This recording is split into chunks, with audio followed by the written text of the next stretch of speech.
नमस्कार. Kitchen with प्रणितामध्ये आज आपण बनवणार आहोत कोकणातील पारंपरिक आणि खूपच स्वादिष्ट असं आंब्याचं सांदण. पिकलेल्या आंब्याचा सुगंध, नारळाची चव आणि मऊ लुसलुशीत असं टेक्स्चर असलेलं हे आंब्याचं सांदण घरच्या घरी साध्या सोप्या पद्धतीने कसं बनवायचं हे मी तुम्हाला आज दाखवणार आहे. इनो, सोडा यापैकी कशाचाच वापर न करता एकदम पौष्टिक असं हे सांदण आपण बनवणार आहोत. आमच्या भागामध्ये याला रवळी असं देखील म्हटलं जातं. तर तुमच्याकडे काय म्हणतात ते मला कमेंट करून नक्की कळवा. चला तर मग वेळ न घालवता लगेचच पाहूया कोकणातील पारंपरिक रेसिपी आंब्याचं सांदण कसं बनवायचं. सर्वात आधी आपण तांदळाचा रवा कसा बनवायचा ते पाहतोय. त्याकरिता मी गॅसवर एक कढई गरम करत ठेवलेली आहे. त्यामध्ये आपल्याला तांदूळ घालायचे आहेत. तांदळाचा रवा बनवण्याकरता कोणताही जाड जुना तांदूळ घ्यायचा आहे. इथे मी रेशनचा तांदूळ घेतलेला आहे. हे तांदूळ मी पाण्याने स्वच्छ धुवून त्यातील पाणी निथळवून उन्हामध्ये सुकवून घेतलेले आहेत. आता हे तांदूळ आपल्याला छान असे हलकासा रंग बदलेपर्यंत भाजून घ्यायचे आहेत. इथे मी गॅसची आच मध्यम ठेवलेली आहे. साधारण तांदूळ भाजण्यासाठी 10 मिनटं लागतील. आता इथे तुम्ही पाहू शकता तांदूळ भाजून झालेले आहेत. आता लगेच गॅस बंद करायचा आहे आणि हे तांदूळ पूर्णपणे गार होण्याची वाट पाहायची आहे. त्याकरिता इथे मी तांदूळ एका प्लेटमध्ये काढून घेतलेले आहेत. तोपर्यंत आपण पुढची तयारी करून घेऊया. इथे मी एक आंबा घेतलेला आहे. हा रत्नाचा आंबा आहे. तुम्ही कोणताही आंबा घेऊ शकता. आता आपल्याला आंब्याचा गर काढून घ्यायचा आहे.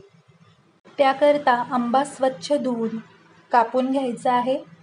आज आपण इनो, सोडा यापैकी कशाचाच वापर न करता ही कोकणातील पारंपरिक रेसिपी बनवणार आहोत. आता हा आंब्याचा गर मी मिक्सरला फिरवून घेणार आहे. आता इथे तांदूळ देखील पूर्णपणे गार झालेले आहेत. आता लगेच आपण हे तांदूळ देखील मिक्सरला फिरवून घेणार आहोत. थोडंसं रवाळ टेक्स्चर ठेवायचं आहे. आता इथे तुम्ही पाहू शकता मी तांदूळ मिक्सरला रवाळ असे फिरवून घेतलेले आहेत. इथे आपला तांदळाचा रवा बनवून तयार आहे. आता आपण लगेच आंब्याचं सांदण बनवायला घेऊया. त्याकरिता मी गॅसवर कढई गरम करत ठेवली आहे. त्यामध्ये 2 वाटी इतकं पाणी घालायचं आहे. आज आपण इथे 1 वाटी तांदळाचा रवा वापरून हे सांदण बनवणार आहोत. त्याकरिता 2 वाटी इतकं पाणी घ्यायचं आहे. आता यामध्ये पाऊण वाटी इतकं मी बारीक चिरलेलं गूळ घालणार आहे. इथे आंबा खूपच गोड आहे त्यामुळे मी पाऊण वाटी इतकं गूळ घेतलेलं आहे. गुळाचं प्रमाण तुम्ही कमी अधिक करू शकता. आता यामध्ये 1 वाटी इतकं ओलं खोवलेलं खोबरं घालायचं आहे. सोबतच 1 वाटी आंब्याचा गर घालायचा आहे आणि 2 चमचे यामध्ये मी साजूक तूप घालणार आहे. आता हे मिश्रण आपल्याला व्यवस्थित ढवळून घ्यायचं आहे. सतत हलवत राहायचं आहे. यामध्ये आपण जो गूळ घातलेला आहे, गूळ आपल्याला पूर्णपणे विरघळवून घ्यायचा आहे. इथे मी गॅसची आच मोठी ठेवलेली आहे. ज्या वाटीने आपण तांदळाचा रवा घेणार आहोत त्याच वाटीने आपल्याला बाकीचे सर्व इन्ग्रेडियंट्स घ्यायचे आहेत. आता इथे गूळ पूर्णपणे विरघळलेला आहे. आता ह्या पाण्याला खळखळून उकळी येण्याची वाट पाहायची आहे. आता इथे पाण्याला खळखळून उकळी आलेली आहे. इथे मी गॅसची आच मध्यम ठेवलेली आहे. आता यामध्ये आपल्याला 1 वाटी इतका तांदळाचा रवा घालायचा आहे. आता हा रवा व्यवस्थित मिसळून घ्यायचा आहे जेणेकरून यामध्ये गुठळी राहता कामा नये. आता सतत हे मिश्रण ढवळत राहायचं आहे जोपर्यंत यातील पाणी आटत नाही तोपर्यंत. आता इथे तुम्ही पाहू शकता मिश्रणामधील पाणी पूर्णपणे आटलेलं आहे. आता लगेच गॅस बंद करायचा आहे आणि यामध्ये मी पाव चमचा वेलची पावडर, तसेच आज मी इथे गुळाचा वापर केलेला आहे त्यामुळे थोडंसं जायफळ किसून घालणार आहे. कारण गूळ घातल्यामुळे जायफळचा स्वाद हा अप्रतिम लागतो. आता पुन्हा एकदा हे मिश्रण आपल्याला व्यवस्थित मिसळून घ्यायचं आहे. पूर्वीच्या काळी हे सांदण चुलीवर एका पातेल्यामध्ये बनवलं जायचं. रात्रभर ते पातेलं कोळशाच्या निखारावर ठेवलं जायचं आणि त्याचप्रमाणे केळीच्या पानाचा देखील वापर केला जायचा. पण आज इथे मी एक राऊंड शेपचा टीन घेतलेला आहे. या टीनला आपल्याला साजूक तूप लावून घ्यायचं आहे. त्याचप्रमाणे या टीनमध्ये मी केळीचं पान देखील ठेवणार आहे. आता केळीच्या पानाला देखील थोडंसं तुपाचा हात लावून घ्यायचा आहे. आता टीनमध्ये आपल्याला तयार मिश्रण ओतायचं आहे आणि थापून घ्यायचं आहे. इथे मी उलथण्याच्या साहाय्याने हे मिश्रण थापून घेणार आहे.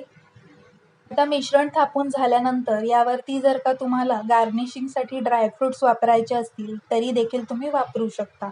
इथे मी ड्रायफ्रूट्स वापरलेले नाहीत, हे ऑप्शनल आहे. आता आपलं हे मिश्रण थापून झालेलं आहे. आता लगेच आपण हे मिश्रण शिजवून घेऊया. त्याकरिता मी गॅसवर जाडबुडाचं पातेलं ठेवलेलं आहे. त्यामध्ये स्टँड ठेवायचं आहे आणि स्टँडवर टीन ठेवून पातेल्यावर झाकण ठेवायचं आहे आणि आपण हे 20 मिनिटं शिजवून घेणार आहोत. गॅसची आच आपल्याला लहान ठेवायची आहे. जसं आपण केक बेक करतो त्याचप्रमाणे आपल्याला हे शिजवून घ्यायचं आहे. आता बरोबर 20 मिनिटानंतर झाकण काढून पाहूया. आता हे सांदण शिजलं आहे की नाही ते कसं ओळखायचं, तर इथे आपल्याला मिश्रण हाताला चिकटतंय का ते पाहायचं आहे. अजिबात चिकटत नाही.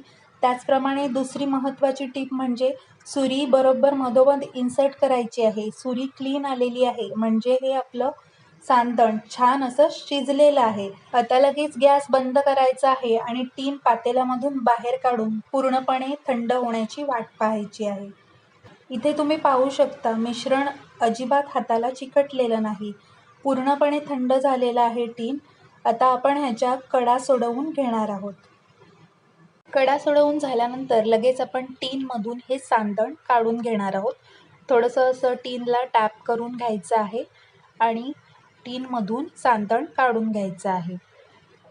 इथे तुम्ही पाहू शकता रंगसुद्धा सुरेख आलेला आहे. खूप छान असं आपलं सांदण बनवून तयार आहे. आता इथे मी सुरीच्या साहाय्याने याचे पीसेस करून घेणार आहे. तुम्हाला हव्या त्या आकारामध्ये तुम्ही हे कट करून घेऊ शकता. इथे आपलं कोकणातील पारंपरिक रेसिपी आंब्याचं सांदण बनवून तयार आहे. तुम्हाला मी जवळून दाखवत आहे. बघा टेक्स्चरसुद्धा खूप छान आलेलं आहे. तुम्हाला माझी आजची रेसिपी कशी वाटली, थोडी तरी आवडली असेल तर प्लीज एक लाईक करा. किचन विथ प्रणिताला सबस्क्राईब केलं नसेल तर पटकन सबस्क्राईब करा. चला तर मग पुन्हा भेटूया अशाच सोप्या आणि पारंपरिक रेसिपीमध्ये. धन्यवाद.